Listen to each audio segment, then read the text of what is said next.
Good morning, everyone. How you doing? Hope you're all having a great day and a great weekend so far. So this morning, I'm in the studio working on some new material for the 52 in 52 project. For those of you that aren't familiar with this, this is 52 songs in 52 weeks. So I'm going to take you a walk around the studio today. We'll see what we got going on, using a few different things, a few of my old favorites, and pulling some things out of the closet, as it were. As you know, I've moved, and so after moving and finally unboxing most of everything, I've got the studio really close to where I want it, and I'm just doing small things to upgrade it, to get it in a better place, so it's a lot easier for me to get things done. And so let's take a walk through this and see what's going on, shall we? Okay. Okay, so the first thing we're going to start with are the guitars for today's sessions. On the left is the Hofner Beetle bass. In the middle is a Heritage H150, and on the right is a Gibson Firebird reverse. On the floor today, we're using something a little different. We're using a Full Tone Ultimate Octave. This is a neat fuzz. For a lot of the stuff I do, I can't find a use for it, but it's a cool fuzz. And then when you can get it to work for a piece, it's the only thing that does work. It's really cool. On next to that, we have a Boss DM2 Wazacraft. I had an original DM2, it got stolen, so I wanted to replace it. As I've said in my Wah video, I have a DoD FX90, which is really cool, but the one I have is all messed up, so it glitches out and does all kinds of weird stuff, so it's not consistent.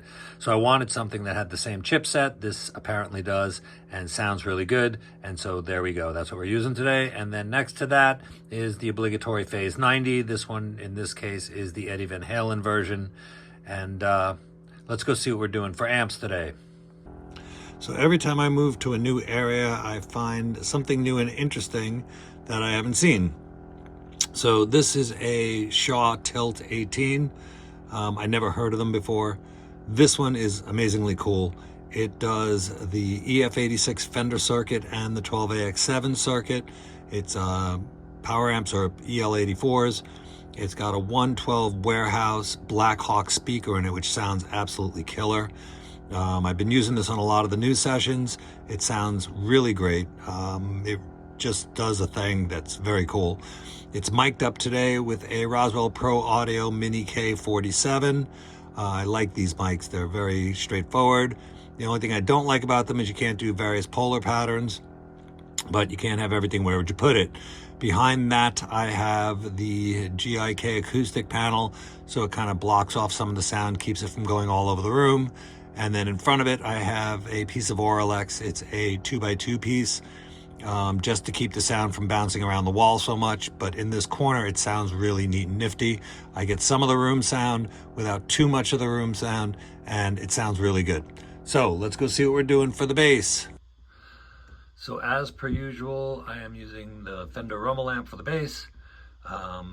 This time I'm miking this with the Lewitt 240.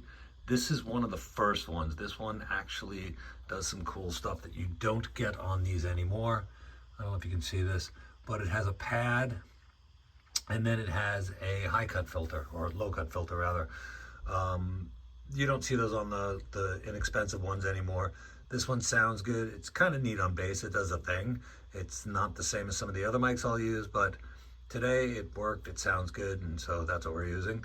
And then behind that is the obligatory GIK acoustic panel that keeps the bass from bouncing all over the place so much.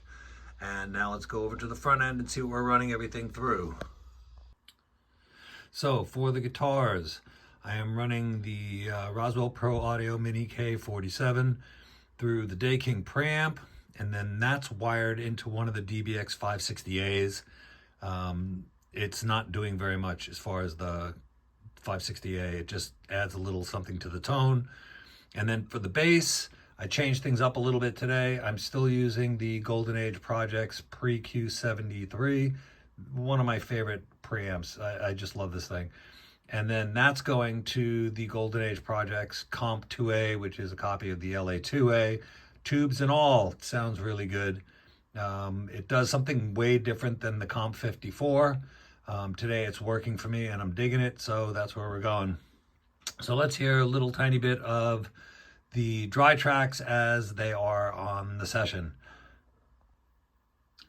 So as you can see, this is just going to be the dry parts, the way they were recorded. There's no plugins, no sweetening, nothing done to anything. I haven't even gotten a balance out of this yet. So I have a stereo track for the drums. There's the bass track. In this part, there's the 2 rhythm tracks, which are the heavy guitars. Later on in the song, it goes to 2 clean guitars.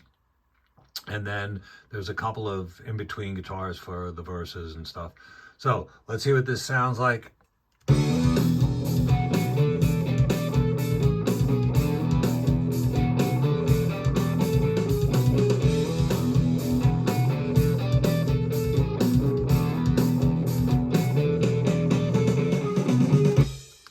So we got something cool going on. It's got a good groove.